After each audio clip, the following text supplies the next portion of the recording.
கரூர் மாவட்டத்தில் அங்கக வேளாண்மையை துரிதப்படுத்துவதிலும் சேவைகளையும் பணிகளையும் ஆலோசனைகளையும் வழங்கும் சரஸ்வதி வேளாண் அறிவியல் மையம் தங்களை இனிதே வரவேற்கின்றது.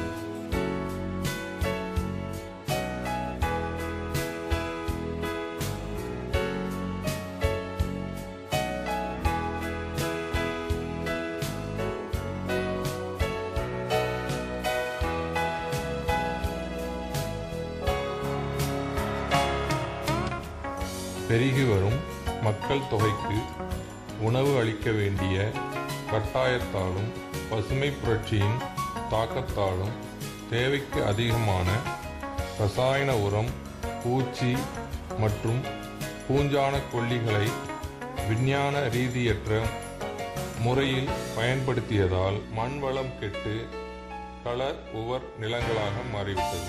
இதன் மூலம் பயிரின் முளைப்புத்திறன், வளரும் திறன், உற்பத்தி திறன் பாதிக்கப்பட்டு விவசாய நிலங்கள் தரிசு நிலங்களாக மாறி வருகின்றன. மேலும் மண் உயிரூட்டமில்லாத காரணத்தால் நட்ட பயிர்கள் வளர்ச்சி பெற முடியாமலும் தேவையான நீர் மற்றும் சத்துக்களை எடுக்க முடியாமல் பற்றாக்குறையின் காரணத்தால் வளர்ச்சி குன்றியவைகளாகவும் உற்பத்தி தோல்வியும் அடைந்து வருகின்றது.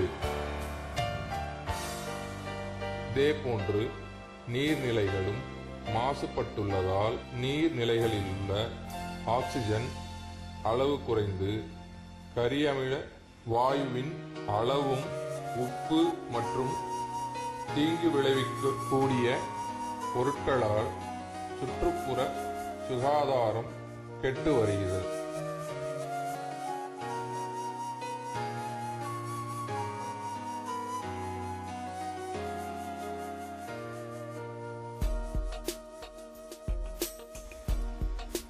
மேலும் நீர்நிலைகளில் உள்ள நுண்ணுயிரிகள், தாவரங்கள், சிறிய ஜீவிகளும் அழிந்து தீங்கினை விளைவிக்க கூடிய மற்றும் நோயினை பெருக்கக்கூடிய ஜீவராசிகளும் நோய்க்கிருமிகளும் பெருகி மக்களுடைய ஆரோக்கியத்தை பாதிக்கின்றது.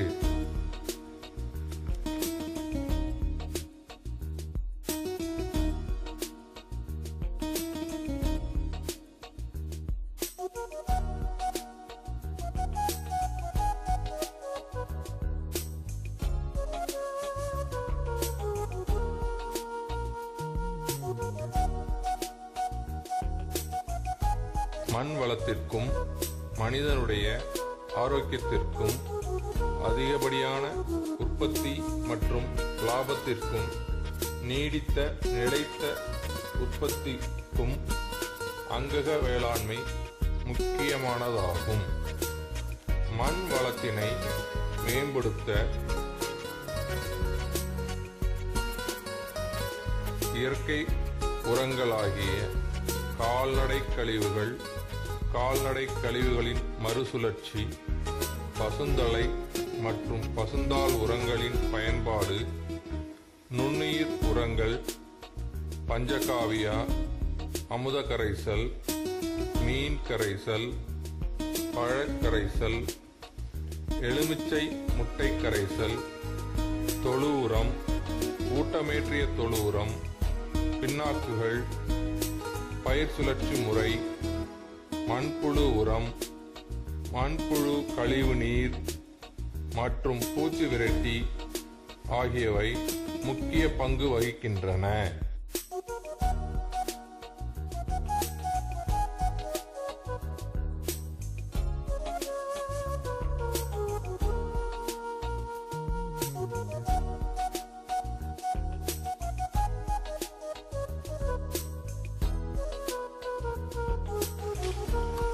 கால்நடை கழிவுகள் மற்றும் அதன் விஞ்ஞான ரீதியற்ற முறையின் சேகரிப்பு மற்றும் பயன்பாட்டால் பல்வேறு பிரச்சனைகளை மேற்கொள்வதுடன் வேளாண்மைக்கு கிடைக்கக்கூடிய சத்துக்கள் கிடைக்காமல் போகின்றது. தொழு உரத்தினை சரியான முறையில் சேமிப்பதுடன் ஊட்டம் ஏற்றுவதால் இதனுடைய பயன்கள் பல மடங்காக கிடைக்கும். மேலும் இவற்றை சாண எரிவாயு உற்பத்திக்கு பயன்படுத்துவதன் மூலம் எரிவாயும் சத்தான உரமும் கிடைக்கின்றது.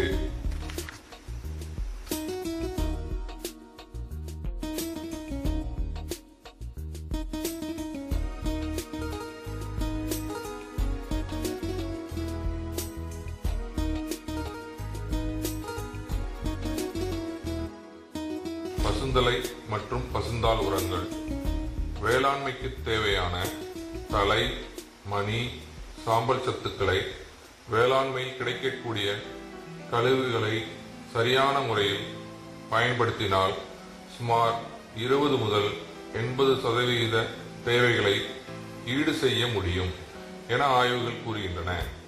மேலும் பசுந்தாள் ஆகிய செஸ்பேனியா ரோஸ்டேட்டா ஆகியவற்றை வயல்வெளிகளில் சாகுபடி செய்து பூப்பதற்கு முன்பாக இவற்றை வயலில் மடக்கு உழுவதன் மூலம் தொடர்ச்சியாக பயிரிடக்கூடிய பயிர்களுக்கு தேவையான தலைச்சத்தில் 20% வரை சேமிக்கலாம். பசுந்தாள் பயிர்கள் பொதுவாக 40 முதல் 60 கிலோ விதைகளை ஒரு ஹெக்டர் பரப்பளவில் விதைத்து பூக்கும் பருவத்திற்கு முன்பாக, அதாவது 45 நாட்கள் வயதில் அறுவடை செய்தால் 15 முதல் 20 டன் பசுந்தாள் உரங்கள் கிடைக்கும்.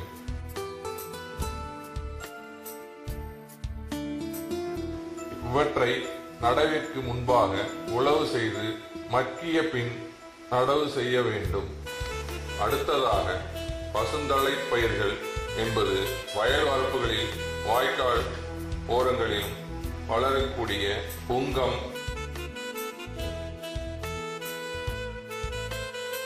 பூவரசு, எருக்கு, கொழிஞ்சி, வேம்பு, ஆவாரம், வாதநாராயணன் போன்ற தாவரங்களில் உள்ள தலைகளை சேகரித்து ஹெக்டருக்கு 5 டன் வீதம் வயலில் இடுவதால் மண்ணின் வளங்கள் கூடுவதற்கு தேவையான அங்க கரிமத்தின் அளவும் எளிதில் மக்குவதால் சத்துக்கள் பயிருக்கு கிடைக்கக்கூடியதாகவும் வேர்கள் மண் ஆழத்தினுள் கரையா தன்மையில் உள்ள சத்துக்களை கரைத்து பயிருக்கு கிடைக்கச் செய்கின்றது.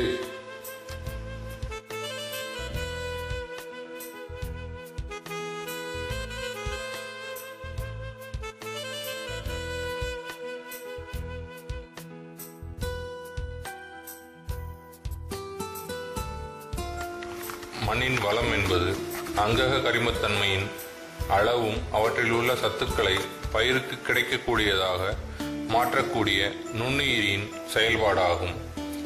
மண்ணில் நுண்ணுயிரிகளின் அளவையும் செயல்பாட்டையும் அதிகரிக்க நுண்ணுயிர் உரங்களை வயல்களிலே அல்லது பயிர்களுக்கோ அளிக்க வேண்டும்.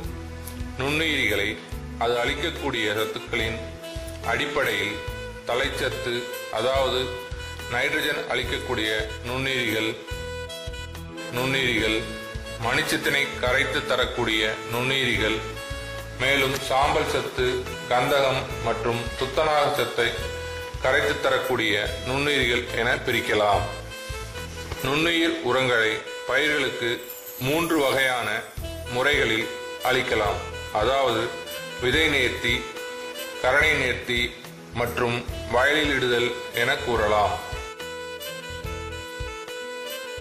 பயிர்களுக்கு, தானியங்களுக்கு தலைச்சத்தினை அளிக்கக்கூடிய அசடோபாக்டர், அசோஸ்பைரில்லம், பயிர் வகைகளுக்கு தலைச்சத்தினை அளிக்கக்கூடிய ரைசோபியம் என நுண்ணுயிர் உரங்களாக கிடைக்கின்றது. தலைச்சத்தினை அளிக்க நீல பச்சை பாசி மற்றும் அசோலாவும் பயன்படுகின்றது. அசோலா என்பது நீரில் வளரக்கூடிய ஒரு பேரணி, ஒரு சிறிய தாவரமாகும். இது பச்சையத்தின் மூலம் ஒளிச்சேர்க்கை நடத்தி தேவையான உணவு உற்பத்தியை பெறுகின்றது. இதிலுள்ள அனோபினா என்ற நுண்ணுயிரி காற்றில் உள்ள தலைச்சத்தினை கிரகித்து பயிருக்கு கிடைக்கக்கூடிய சத்தாக மாற்றித் தருகின்றது. இது குறுகிய காலத்தில் வேகமாக வளர்ந்து இலகுவாக மக்குவதன் மூலம் தலை மணிச்சத்துக்களும் பயிர்களுக்கு தேவையான வளர்ச்சி ஊக்கியும் தருகின்றது. இவற்றை வளர்ப்பதற்கு நிறப்பாங்கான குறைந்த அளவு நீர் தேங்கியுள்ள நீர்நிலைகளும் அதிகப்படியான காரத்தன்மையுள்ள மண்ணும் தேவை. இவற்றை உற்பத்தி செய்து ஹெக்டருக்கு 10 முதல் 12 டன் அளிக்கும் பொழுது 30 முதல் 40 கிலோ வரை தலைச்சத்தினை அளிக்கின்றது. மண்ணில் கரையாத தன்மையில் உள்ள மணிச்சத்தினை கரைத்து தரக்கூடிய பாஸ்போபாக்டீரியா மற்றும் மைக்கோரைசா மணிச்சத்தினை அளிப்பதில் முக்கிய பங்கு வகிக்கிறது. இவற்றையும் தலைச்சத்து அளிக்கக்கூடிய நுண்ணுயிரிகளை பயன்படுத்தும் முறை போன்றே பயன்படுத்த வேண்டும். மேலும் துத்தநாக சத்து, கந்தக சத்து மற்றும் சாம்பல் சத்து கரையக்கூடிய நுண்ணுயிரிகளையும் வயலில் இடுதல், விதைநேர்த்தி ஆகிய முறைகளில் அளிக்கலாம். விதைநேர்த்தி முறையில் ஒரு ஹெக்டருக்கு தேவையான விதையுடன் 3 பாக்கெட் நுண்ணுயிர் உரங்களை நேர்த்தி செய்ய வேண்டும். விதையுடன் அரிசி கஞ்சி அல்லது சர்க்கரை பாகு 1/2 லிட்டர் மற்றும் நுண்ணுயிர் உரத்துடன் நன்கு கலந்து விதை முழுவதும் படும்படி கலந்து நிழலில் சுமார் 12 மணி நேரம் உலர்த்தி விதைக்கலாம்.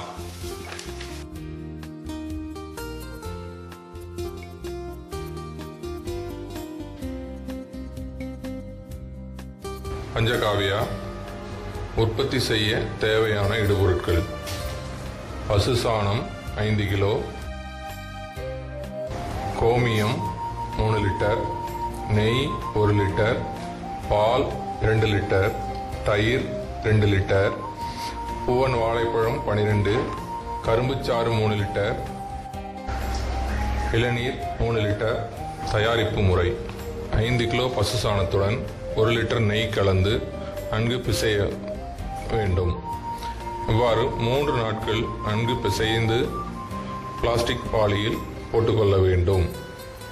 பின் 4வது நாள் மீதமுள்ள பொருட்களான பால், தயிர், கோமியம், இளநீர், பூவன் வாழைப்பழம், கரும்புச்சாறு அனைத்தையும் சேர்த்து நன்கு கலக்க வேண்டும். இவ்வாறு தினமும் காலை மாலை இருவேளை 20 நாட்களுக்கு கலக்கி காற்றோட்டம் நுண்ணுயிரிகளுக்கு அளிக்க வேண்டும். சிறிய வியாபார ரீதியாக செய்பவர்கள் பெரிய பேரல்களில் 20 நாட்கள் மோட்டார் மூலம் இந்த காற்று வசதிகளை ஏற்படுத்தி கொடுக்கலாம். பஞ்சகாவியா பயன்படுத்தும் முறை: பஞ்சகாவியா பாசன நீரில் கலந்து பயன்படுத்தலாம். மேலும் விதை நேர்த்தி மற்றும் இலையொளி ஊட்டமாகவும் அளிக்கலாம். விதை நேர்த்தி: விதைகளை விதைப்பதற்கு சற்று முன்னர் 10 லிட்டர் நீருக்கு 300 மில்லி பஞ்சகாவியா கலந்து விதைகளை 30 நிமிடம் ஊற வைத்து விதைப்பதற்கு பயன்படுத்தவும். அமுத கரைசல் தயாரிப்பு முறை: தேவையான பொருட்கள்: பசுஞ்சாணம் 100 கிலோ, கோமியம் 100 லிட்டர், வெள்ளப்பாகு 10 கிலோ. கோமியத்துடன் சாணத்தை சேர்க்க வேண்டும். பின் அதனுடன் வெள்ளப்பாகு சேர்க்க வேண்டும். இவை மூன்றையும் சேர்த்த பின் 24 மணி நேரம் நொதிப்பு அடைய செய்ய வேண்டும். இவ்வாறு தயார் செய்த கரைசலை பாசன நீருடன் கலந்து விட வேண்டும். இவ்வாறு அளிப்பதால் மண்ணில் உள்ள நுண்ணுயிரிகளின் எண்ணிக்கை அதிகரிக்கிறது. பயிர்கள் வறட்சியை தாங்கி வளரும் தன்மை அடைகிறது. மண்ணின் ஈரப்பதம் காத்து தண்ணீரின் தேவை குறைகிறது. பழக்கரைசல் தயாரிப்பு முறை: தேவையான பொருட்கள்: பரங்கி பழம் 25 கிலோ, வாழைப்பழம் 25 கிலோ, கொய்யாப்பழம் 25 கிலோ, பப்பாளி பழம் 25 கிலோ, வெல்லப்பாகு 10 கிலோ, தண்ணீர் 100 லிட்டர், திறன்மிகு நுண்ணுயிரி 2 லிட்டர், மாம்பழம் இருந்தால் 25 கிலோ. தேவையான அனைத்து பழங்களையும் நன்கு அரைத்து பிளாஸ்டிக் கொள்கலனில் எடுத்துக்கொள்ள வேண்டும். இரும்பு பாத்திரம் பயன்படுத்தக்கூடாது. இதனுடன் தண்ணீர் 100 லிட்டர் சேர்க்க வேண்டும். பின் 10 கிலோ வெல்லப்பாகு சேர்த்து கலக்க வேண்டும். திறன்மிகு நுண்ணுயிரி 2 லிட்டர் ஆகியவற்றை கலந்து நன்றாக கலக்கி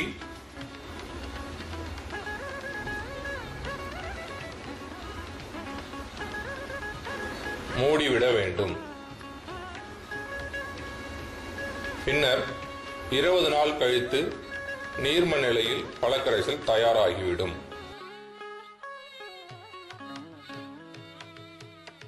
ஒரு ஏக்கருக்கு 80 லிட்டர் பாசன நீரில் கலந்து விடுதல் மற்றும் இலை வழியாக 3% கரைசல் தெளிக்கலாம்.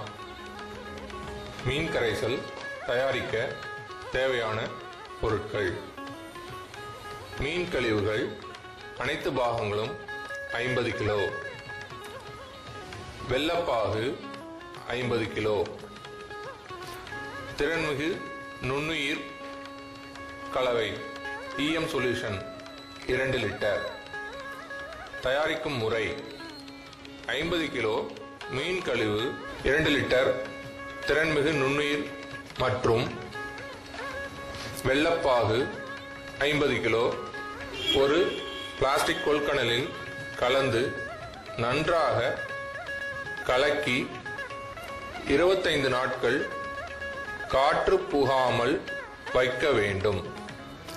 இவ்வாறு தயார் செய்த கரைசலை 6 மாதம் உபயோகப்படுத்தலாம்.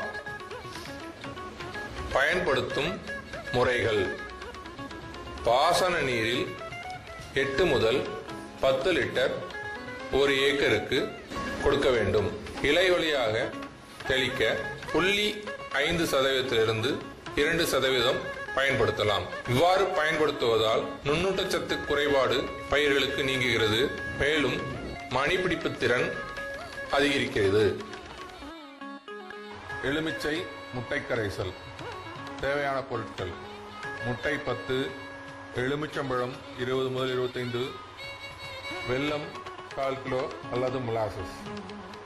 பிளாஸ்டிக் கொள்கலனில் 10 உடையாத முட்டையை போட வேண்டும். அந்த முட்டை முழுகும் வரை எலுமிச்சை சாறு ஊற்ற வேண்டும். பின் அதனுடன் வெல்லம் 1/4 கிலோ சேர்த்து காற்று புகாமல் 10 நாட்கள் மூடி வைக்க வேண்டும்.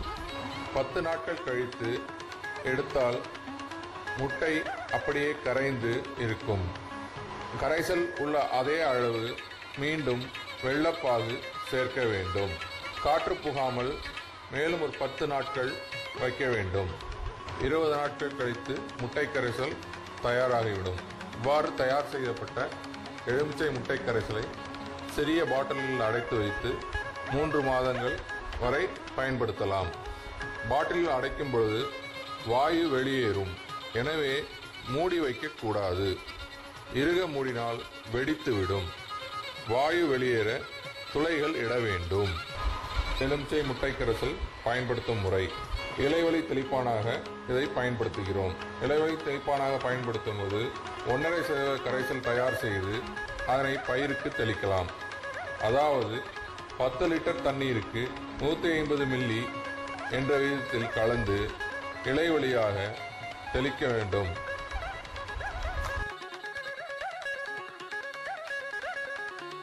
பூச்சி விரட்டி கரைசல் தயாரிக்க இலைகள் தேர்வு செய்யும் முறை: கசப்பு சுவையுடன் இருக்க வேண்டும். இலைகள் ஒடித்தால் பால் வரும் தன்மை கொண்டதாக இருக்க வேண்டும். ஆடு மாடு உண்ணாத இலை தலைகள் எடுத்துக்கொள்ள வேண்டும். துர்நாற்றம் வீசும் இலை தழைகள் தேவைப்படுகிறது. தேவையான பொருட்கள்: வேம்பு, கற்றாழை, சப்பாத்திக்கள்ளி, காட்டாமணக்கு, எருக்கம், அரளி, பாலத்தலை, ஊமத்தை, நொச்சி, குமட்டிக்காய்,